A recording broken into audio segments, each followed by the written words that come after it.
Key to our verse today is the matter of truth. And the question you may ask philosophically is, what is the truth? Now, in classical understanding, truth is what corresponds with reality. The statement, the food is in the oven, is only true if the food is actually in the oven. Now, you would think it's a simple matter, yet mankind is notoriously irresponsible when it comes to the matter of truth. I mean, nowadays there's a loss of the corresponding imperative of reality to some people's truth, and then they identify as something like a cat. It's absolutely absurd. But coming back to those of us who still believe in the corresponding necessity of reality, the problem is that mankind is notoriously irresponsible with that too. Have you ever wondered why it is necessary to have cross-examination in our courts? I don't know if you know this, but the process is in court that you call your witness and then you do examination in chief, and you may not ask your witness anything else but questions that are open-ended. You may not ask leading questions. But when you are finished, your opponent may do cross-examination of your witness. And the reason why that is done is to test your witness, to test the truth. And when this happens, leading questions may be asked. And cross-examination is a vigorous process, like brushing a horse. In practice, I myself may take anything from half an hour to a day or even more cross-examining one witness. And this I know from practice, that if the witness is lying, the truth will in most cases eventually come out, or the witness will be discredited, one of the two.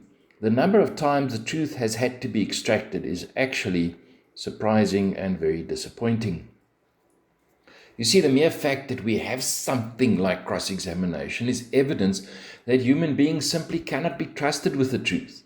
They stand in public and bring false witness. They lie straight-faced. They are able to lie even where it damages someone else's reputation or life.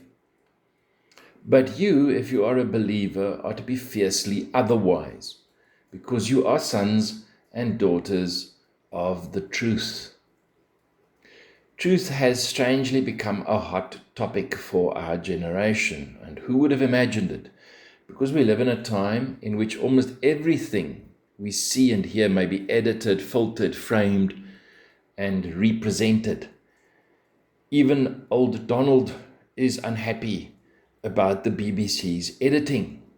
Technology and AI have taken from us the ability to know whether a video is the truth, or to know whether a soundtrack is the truth. Ironically, in our technological world, your word as a human being has new importance on new levels. God says in Exodus chapter 20, verse 16, you shall not bear false witness against your neighbor. And on the face of it, it sounds like God is just saying, don't lie in court. But he is saying much, much more, and this is how the church has understood it in the centuries. This commandment reaches much deeper. It concerns the protection of your neighbor's reputation. It concerns the preservation of justice. It concerns the cultivation of communities built on trust. It calls on us to become people of truth because God himself is truth. It calls us to love people with the truth. You may ask a more pointed question, like why is false witness included in the 10 Commandments? And I think that question is important because it gives us an important answer. The reason why it's included is primarily because ancient Israel was a society with no forensic science, no video evidence, no written transcripts, no fingerprint databases and more. And trials, justice depended overwhelmingly on witnesses. And so in a world without contracts, the spoken word carried immense power. And in fact, in Deuteronomy chapter 19, verse 15, God required 2 or 3 witnesses because one false witness could destroy a life. You see, a building block to a stable society is the truth. The building block to a stable you is the truth. So the ninth commandment served not merely to prohibit lying, but to anchor justice and protect the innocent and restrain the wicked, to foster a community where trust could flourish. Now, the Hebrew word used for false, as in false witness, includes lies and distortions and half-truths, misleading statements and misrepresentations. It includes withholding truth, twisting the facts, misrepresenting another's actions or character, exaggerating wrongs, concealing evidence that would vindicate another. So false witness is not just lying in court. Essentially, it is violating your neighbor's dignity by misrepresenting them and placing them, therefore, in harm's way. You know, in a small tribal society, reputation meant survival. A false accusation could destroy a family's future. You know, I actually saw this in practice. I often represent farmers from the Brits area in CCMA matters, and I could never understand why the farmers became so angry during proceedings when their employees called them liars. But one farmer explained it to me. Your reputation is critical for survival as a farmer. Farmers have to rely on each other, and if you've lost your reputation, you're alone, and no farmer is an island. They need each other.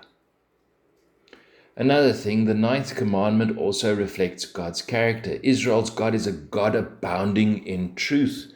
That's Exodus chapter 34, verse 6. And so too, Jesus himself identifies as the truth in John chapter 14, verse 6. I am the way and the truth and the life. Paul repeatedly calls the church to truthfulness. Ephesians 4, verse 25. Therefore, laying aside falsehood, speak truth, each one of you, with his neighbor. The Apostle Peter affirms the same. Put aside all malice and all deceit and all hypocrisy and all envy and all slander. That's 1 Peter 2, verse 1. Now, if you take what I've said and you're honest, you'd agree that we've all broken the ninth commandment. We have exaggerated our side of the story. We have maligned others. We have concealed the truth. We have spread gossip. We have spun narratives to make ourselves look righteous. We have dealt in half-truths.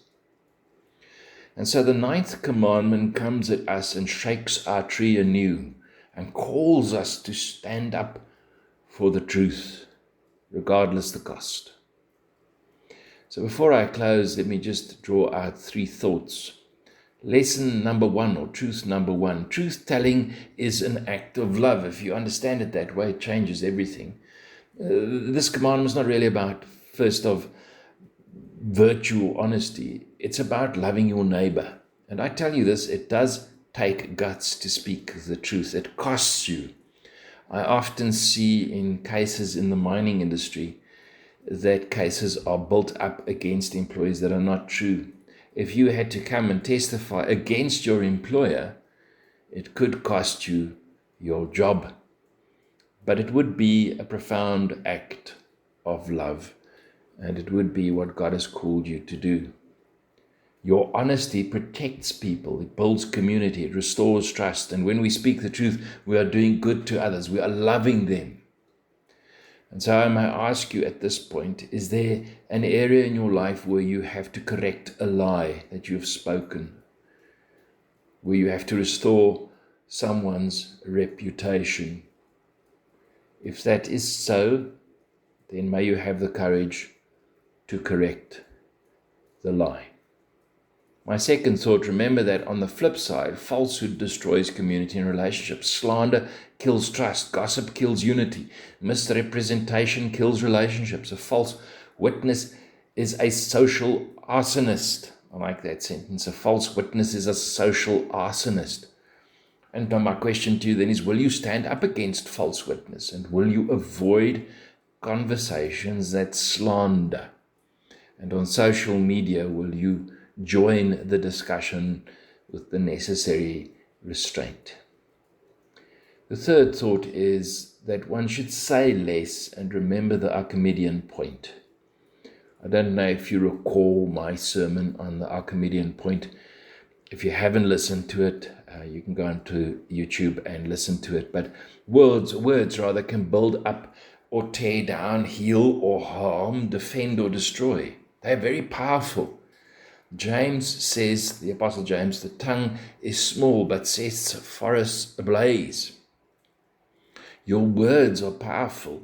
Be very slow, therefore, to form an opinion of someone, because you are not standing at the Archimedean point. You do not have all the facts. Be careful. Keep restraint in mind when you consider your tongue. And if you have any thoughts on that, please read the letter that James, the Apostle James, wrote. It is profound when it comes to its explanation of how to deal with the tongue. I close. We bear false witness often against others because we refuse to face the truth about who we are ourselves. Because we're not honest when we look at ourselves. Because we're not reflective, just sometimes dumb dodos, not stopping to think about our own nonsense. Really, the cornerstone to truth societally is when we face ourselves in truth. You see, we easily judge others and speak harshly of them because we fail to see our own brokenness. We have an attitude that we may speak before we have all the facts. And so as I reflect on this commandment, the 9th commandment, there is a hardness of heart associated with this, a callousness, because if I were to consider my own heart truthfully, my own brokenness, I doubt I would be hasty to pronounce on anyone else, unless it was really necessary for purposes of justice. And so I might ask you, do you know yourself? Because knowing yourself is the starting point of all truth, before you can journey outwards to the truth about others. So, may God grant you the courage to see the truth about who you are, and may He grant you a tongue that speaks the truth in love, just as He does. And may you never, ever bear false witness about anyone. May God bless you so.